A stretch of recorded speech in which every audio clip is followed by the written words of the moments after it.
इस कार्यक्रम में उपस्थित कोटक महिंद्रा बैंक के चेयरमैन श्री प्रकाश आप्टे जी, भारत सरकार की मिनिस्ट्री ऑफ स्टील की सेक्रेटरी आदरणीय नागेंद्र नाथ सिन्हा जी,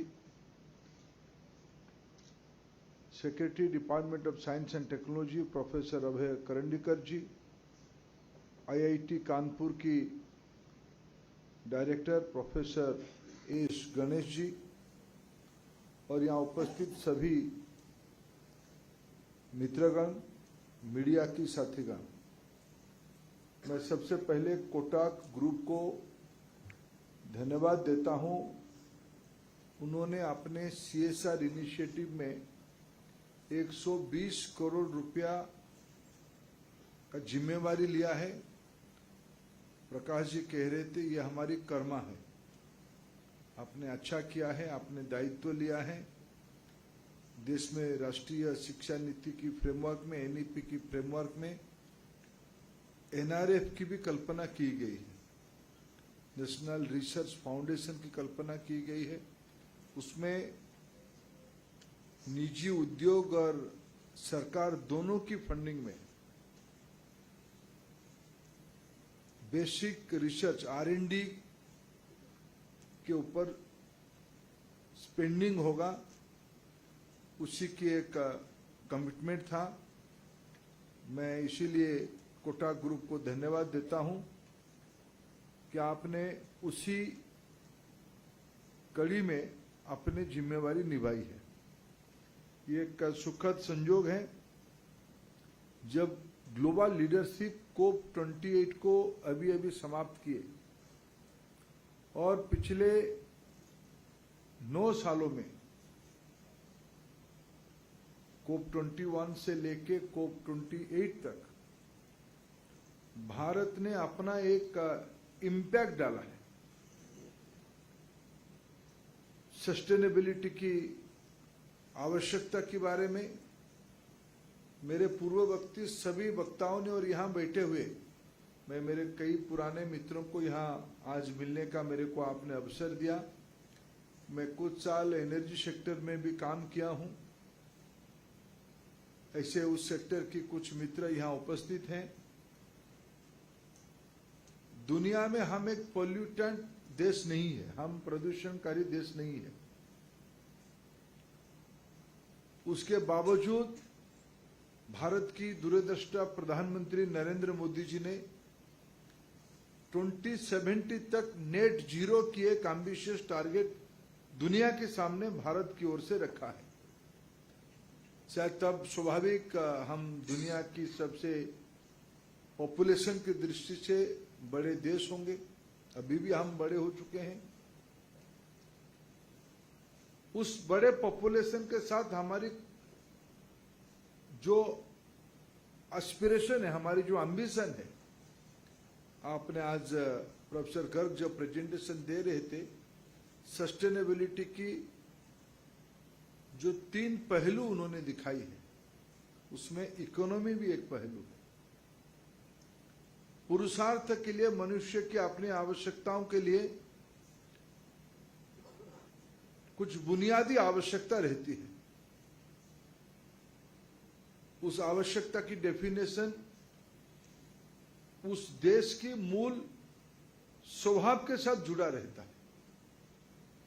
जब हम कहते हैं कि भारत एक पॉल्यूटेंट कंट्री नहीं है, उस बैकग्राउंड में भी भारत की एब्सोल्यूट एनर्जी कंजम्पशन दुनिया की नंबर 3 एनर्जी कंज्यूमर आज हम है।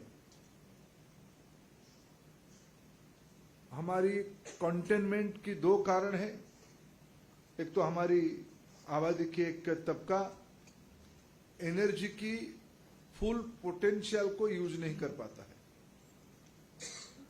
अभी भी हमको पिछले 7-8 सालों में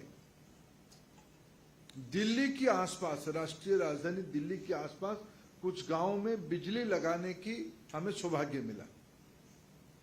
देश में 4 करोड़ घरों में अभी भी बिजली नहीं लगी थी, जो पिछले 7-8 सालों में प्रधानमंत्री सौभाग्य योजना में बिजली हमने लगाने का हमको सौभाग्य मिला। देश में 2014 में 13 करोड़ 130 मिलियन एलपीजी यूजर थे, जो आज बढ़ के 300 मिलियन पार कर चुके हैं। ये सब एक एक एनर्जी कंजम्पशन की पैरामीटर्स है। आज देश में पेट्रोल और डीजल की कंजम्पशन में एक सामान्य धारणा है कि डीजल ज्यादा होती है, सस्ता है, लॉजिस्टिक व्हीकल उसको यूज करते हैं और अच्छे एसयू भी यूज करते हैं। लेकिन इन दिनों में, आज जब हम चर्चा कर रहे हैं, इन दिनों में पेट्रोल की खपत ज्यादा है, कंजम्पशन ज्यादा है। इसका अर्थ नहीं लोगों की परचेजिंग कैपेसिटी बढ़ी है और लोग बड़े बड़े अच्छे कार्स ले रहे हैं, ऐसा नहीं है। ग्रामीण इलाका में मोटरसाइकिल्स की सेल्स बढ़ी है। साइकिल, बाईसाइकिल मोटरसाइकिल के द्वारा रिप्लेस हुई है। लोगों के घर में इलेक्ट्रिक गैजेट, मोबाइल फोन से लेके छोटे मोटे इक्विपमेंट्स और इंस्ट्रूमेंट बढ़ी है। ये सब एनर्जी कंजम्पशन की एक एक इंडिकेटर है। हम नंबर 3 एनर्जी कंज्यूमर इसी के कारण हुए हैं। हम आज भी, मैं कह रहा हूं, बार बार मैं इस विषय को रिपीट करने का मेरे को मोह है, ये सारे के बावजूद हम पॉल्यूटेंट कंट्री नहीं है। और हमारी लीडरशिप ने एक लीप फ्रॉगिंग किया है, एक एम्बिशियस आह्वान किया है, स्टेप लिया है, कमिटमेंट दिया है और जिम्मेवारी लिया है। और आने वाले कुछ सालों के अंदर, मैं डिकार्ड्स नहीं कह रहा हूं, कुछ सालों के अंदर भारत आज भी हमारी average energy consumption global average की 1/3 है। और आने वाले कुछ सालों में हमारी एनर्जी कंजम्पशन बढ़ने वाला है। हम शायद 2 नंबर के एनर्जी कंज्यूमर होंगे कुछ सालों के बाद।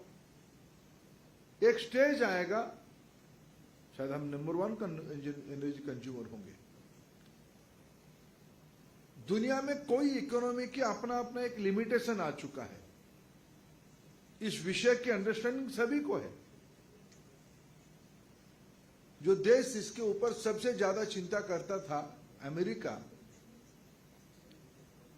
और पिछले अमेरिकन इलेक्शंस में, नेशनल इलेक्शन में प्रमुख मुद्दा था फॉसिल फ्यूल। बाइडेन एडमिनिस्ट्रेशन जो विषय कह के चुनाव लड़ा था, बाइडेन की लीडरशिप सरकार में आने के बाद वो कमिटमेंट जहां था वही नहीं है। जियोपॉलिटिकल सिचुएशन भी परिवर्तित हुई है। फॉसिल फ्यूल, चलो कल ही तो भारत ने भी कमिटमेंट किया है कि आने वाले हमारी इंक्रीमेंटल रिक्वायरमेंट में हम फॉसिल फ्यूल को कम करेंगे एनर्जी कंजम्पशन में। भारत के पास सीमा है। मैंने कहा कि हमारी एनर्जी एपिटाइट में, हमारी एनर्जी पेनिट्रेशन में अफोर्डेबिलिटी भी एक फैक्टर है। इसलिए हमें फॉसिल फ्यूल बेस्ड एनर्जी पे डिपेंड करना पड़ेगा। लेकिन शायद अभी सिन्हा जी कह रहे थे स्टील सेक्टर के बारे में। मेरे दोनों मित्र हैं, हमारे करंडीकर जी और सिन्हा जी। मैं कभी कभी सोचता हूँ भारत सरकार में हमारे अभी सिन्हा जी प्रोफेशनल मोड पे जा रहे हैं और हमारे करंदीकर जी अभी सेक्रेटरियल मोड पे आ रहे हैं। ये भी एनर्जी ट्रांजिशन है। सिन्हा जी कुछ दिन पहले तक रूरल डेवलपमेंट दिखते थे। जब रूरल डेवलपमेंट की सेक्रेटरी करके यहां बोलते तो हाउस होल्ड कंजम्पशन के बारे में बताते। आज वो स्टील के बारे में बता रहे हैं। और कुछ दिन पहले तक प्रोफेसर साहब पढ़ाते थे कानपुर आईआईटी में, लीडरशिप देते थे। आज ये डायरेक्टर। आज जो शॉर्ट और मैं थोड़ा जब कान देखा, करंडीकर जी को बोलने का टाइम है, मामला भी तो थोड़ा लंबा चलेगा। प्रोफेसर की स्पीच 45 मिनट्स होता है। उन्होंने अचानक, मैंने देखा कि उन्होंने कहा कि with this words I want to end, तो मैंने बोला तो चलो ये सेक्रेटरियल मोड पे आ गए हैं। इट्स गुड ट्रांजिशन, अच्छा बातचीत हुई है। मित्रों, माय पॉइंट इज, आने वाले कुछ सालों में जब प्रधानमंत्री कहते हैं कि हम 2047 तक विकसित भारत होंगे, हमें $5 ट्रिलियन की इकोनॉमी खुद को बनानी है और हम COP 28 में कह के आ रहे हैं हम आने वाले दिनों में हमारी इंक्रीमेंटल रिक्वायरमेंट को हम ग्रीन सोर्स से लेंगे। ये सब कभी कभी कुछ लोगों को दुनिया में जो अभी तक एनर्जी ट्रांजिशन की, सस्टेनेबिलिटी की शंकराचार्य होके घूम रहे हैं, उनको चिंता आती है। कुछ दिन पहले मैं शायद 2-3 साल पहले, कोरोना आई नहीं थी तब, उस समय की बात मैं कह रहा हूं, जॉन केरी भारत आए थे। जॉन केरी साहब को मेरे को मिलने का अवसर मिला जब उन्होंने हमने अपना स्ट्रैटेजी के बारे में बताया, हमारी एनर्जी ट्रांजिशन के बारे में बताया। हमने कहा कि हमारी देश में हमने इंटरनेशनल सोलर अलायंस की कल्पना की है। एक समय में हमारे देश में, बहुत पुरानी बात नहीं है, पर यूनिट 20-25 रुपया थी, आज 2-2.5 रुपया तक पहुंच गई है सोलर एनर्जी में।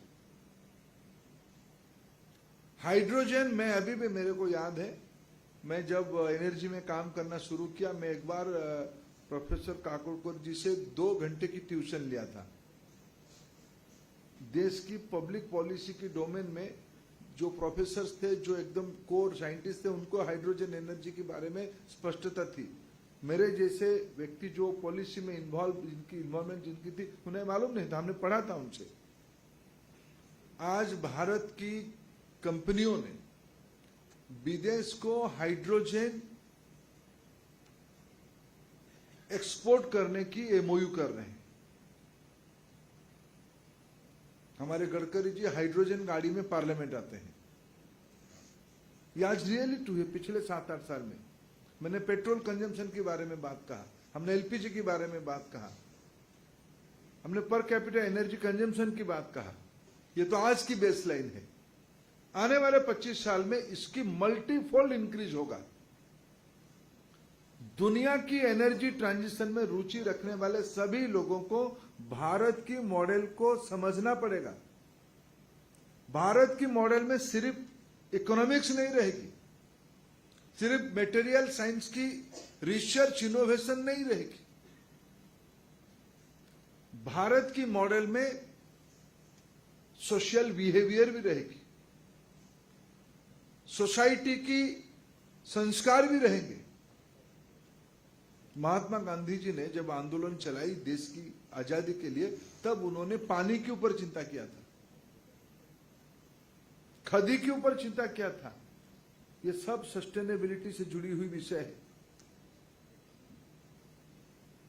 भारत की सिविलाइजेशनल असेसमेंट कभी हम करते हैं, तब भारत में अभी प्रधानमंत्री जिसको एक आधुनिक शब्दावली में कहा, मिशन लाइफ, भारतीय लोगों की जीवन पद्धति, जीवन शैली सस्टेनेबिलिटी के साथ जुड़ी हुई है। इसलिए ये जो कोटक स्कूल ऑफ सस्टेनेबिलिटी होगी, मेरे अपेक्षा से सिर्फ टेक्नोलॉजी और इकोनॉमिक एस्पेक्ट की स्कूल नहीं होंगी, ये A to Z of sustainability. और आने वाले 100 सालों में क्या होगा,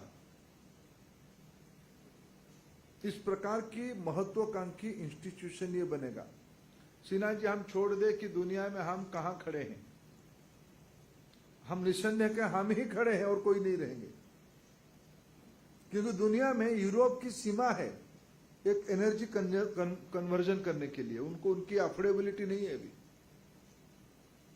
उनकी जो कॉस्ट ऑफ एनर्जी होगी, अगर वो ग्रीन पे जाएंगे तो फुल स्केल में उनकी पुराने एनर्जी सोर्सेस को बंद करके सस्टेनेबिलिटी, न्यू ग्रीन एनर्जी की ओर जाएंगे, उनके वहां बिजली क्राइसिस होगा, पावर क्राइसिस होगा, वो बीचों बीच रहेंगे, वो सैचुरेटेड है। नई प्रकार की एनर्जी और सस्टेनेबिलिटी फैक्टर के साथ कहीं एक मॉडल लायक ग्रोथ है तो भारत में है, जिसको आगे चल के संपूर्ण साउथ ईस्ट एशिया और संपूर्ण अफ्रीका, जो आबादी की दृष्टि से प्रधानमंत्री जी ऐसे ही नहीं कहा है कि ग्लोबल साउथ की हम एक लीडरशिप देंगे। हमारी दायित्व है विश्व की गरीब तबके की लोगों को सस्टेनेबल एनर्जी अफोर्डेबल कॉस्ट में, इसलिए हमने ग्लोबल बायोफ्यूल अलायंस की बात कही है, इसलिए हमने इंटरनेशनल सोलर अलायंस के एनविजन किया है, इसलिए भारत में हम लोगों ने नेशनल गैस ग्रिड की बात कही है। और गैस ग्रिड की बात कहते हुए ये कहा है उसमें कंप्रेस नेचुरल गैस सीएनजी के साथ साथ कंप्रेस बायोगैस भी जाएगा। सीबीजी पॉलिसी, सतत पॉलिसी हमारी पिछले 7-8 सालों में ही बनी है। Waste to wealth, Govardhan scheme, ये सब एक एक पिलर है सस्टेनेबिलिटी की। शायद आजादी के उपरांत लास्ट 75 सालों में, मैं भारत के लिए सिर्फ नहीं कह रहा हूं, दुनिया में कोई भी सरकार, सरकारें दुनिया में कई प्रकार की है, कोई भी सरकार एक इतने कम समय में सस्टेनेबिलिटी के लिए इतनी बड़े लीप फ्रॉगिंग नहीं किया होगा। मैं अपेक्षा हमारी रहेगी कोटक स्कूल ऑफ सस्टेनेबिलिटी उसकी इंटरनेशनलाइजेशन के बारे में भी सोचेगा। भारत की केस स्टडी, हम भारतीयों को इनोवेशन अच्छा से आता है, पैकेजिंग नहीं आता है। अभी हमारी 21st सेंचुरी की प्रारंभ में हम जब इकट्ठा हुए हैं, हमारी दायित्व बनती है, हमारी जो मॉडल है ये विश्व की इमर्जिंग इकोनॉमी के लिए रोल मॉडल है। इसलिए मेरा तो अपेक्षा है कि ये कानपुर आईआईटी की सस्टेनेबिलिटी की स्कूल केवल भारत की आवश्यकता को पूरा नहीं करेगा, ग्लोबल लीडरशिप देगा इस फील्ड में, क्योंकि कानपुर आईआईटी की इतिहास है। कानपुर आईआईटी की एल्यूमिनस दुनिया की सभी प्रभावशाली स्थान पे बैठे हैं और आने वाले 20-25 साल में जो कानपुर आईआईटी की नई पीढ़ी के लोग बनेंगे वे सस्टेनेबिलिटी पॉलिसी प्रैक्टिशनर होनी चाहिए, उनकी लाइफस्टाइल सस्टेनेबिलिटी से जुड़े होना चाहिए, उनके लिए कमर्शियल कमोडिटी या कोई प्लेसमेंट कैरियर के लिए विषय नहीं होनी चाहिए। और अभी तो देश में नेशनल एजुकेशन पॉलिसी की फ्रेमवर्क के तहत हम नया पाठ्यक्रम भी बना रहे हैं स्कूल बच्चों के लिए। और मैं जब यहां आपके पास आया हूं, मेरा अपेक्षा रहेगा और मेरे सुझाव रहेगा, आप जब तक KG1 के बच्चे को सस्टेनेबिलिटी से नहीं जोड़ोगे, उसको एक मैच्योर स्टेज पे कन्वर्ट करना बहुत मुश्किल है। उसकी कैरिकुलम की प्राइमरी कैरिकुलम से लेके एडवांस रिसर्च तक और विश्व को ध्यान में रखते हुए, जब हम पहले बचपन में पढ़ाई करते थे, हमारी पढ़ाई फिलोसॉफिकली ग्लोबल था। आज तो ये डिस्ट्रप्टिव जमाने में ये फिलोसॉफिकली बचा नहीं है, जो सिर्फ लिमिटेड नहीं है, तो प्रैक्टिकल है। हम जो कहते हैं कि कर लो दुनिया मुट्ठी में, सच में मुट्ठी में। आज भारत में बैठ के नौजवान टायर 2 टायर 3 सिटी में बैठ के दुनिया की ग्लोबल टाइमिंग के हिसाब से अपना ड्यूटी कर रहा है। कभी सुबह उठ के काम कर रहा है जहां दिन हुआ है, कभी देर रात तक काम करता है जहां सुबह हुआ है। इसलिए भारत की मॉडल, भारत की इंटेलेक्चुअल कैपेसिटी, भारत की रिसर्च, भारत की प्रैक्टिस आने वाले दिनों में विश्व की दायित्व लेने वाला है। और मैं फिर कहूंगा, कानपुर आईआईटी का उसकी इंटेलेक्चुअल कैपेसिटी है, केवल बेसिक R&D में नहीं। और यहाँ कोटक ग्रुप को धन्यवाद देते हुए, सिन्हा जी आप भी तो धनी आदमी हो, पूरा सेल आपके पास है, सेल के अंदर इतने अभी बर्डन ज्यादा नहीं रहा है। मैं जब दायित्व में था, मेरे सौभाग्य है, मैं स्टील भी कुछ दिन काम देखा था। स्टील में जब मैं था तब स्टील सेल के ऊपर अकेला बर्डन 50,000 से ज्यादा था। बहुत धन्यवाद, मैं तो अभी शिक्षा में हूं, तो हमें जितना दान मिलेगा उतना ही अच्छा है। और ये वर्तिका जी कानपुर की पढ़ी हुई कहती है, मेरे को पता नहीं सच में पढ़ी कि नहीं पढ़ी, CSR जब देखी तब मेरे को पता चलेगा कि भाई पढ़ी है कि नहीं पढ़ी है। और केवल और यहाँ बैठे हुए कई सारे लोग, कोटक ने अच्छा काम किया है, कोटक महिंद्रा ने अच्छा काम किया है, कोटक ग्रुप ने, कि उन्होंने अपनी जिम्मेवारी निभाई। जैसे ही बेसिक R&D में आप सबकी कंट्रीब्यूशन से ये मॉडल डेवलप हो रहा है, ये सब NEP में सोसाइटल कंट्रीब्यूशन से आगे बढ़ेगा। वैसे ही एक सेक्टर में जिसकी काम संजोग से मेरे पास भी है, वो स्किल डेवलपमेंट। हमारी पूरा वर्कफोर्स को ग्रीन वर्कफोर्स बनानी है। इसके अर्थ नहीं सबको ग्रीन की टी-शर्ट पहनाना है, उनको मन से अपने छोटे छोटे पहल से, नज थ्योरी उनके अंदर भी डालनी है। छोटा पहल से लाइट ऑफ करके जाओ, वो ग्रीन स्किल के अंतर्गत होनी चाहिए। Waste to wealth, rag picker भी आगे चल के लक्ष्यपति बन सकता है।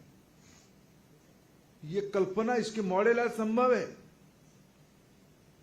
इसलिए इसमें भी इन दिनों में भारत सरकार की स्किल डेवलपमेंट मिनिस्ट्री और IIT कानपुर एक समझौता किया है।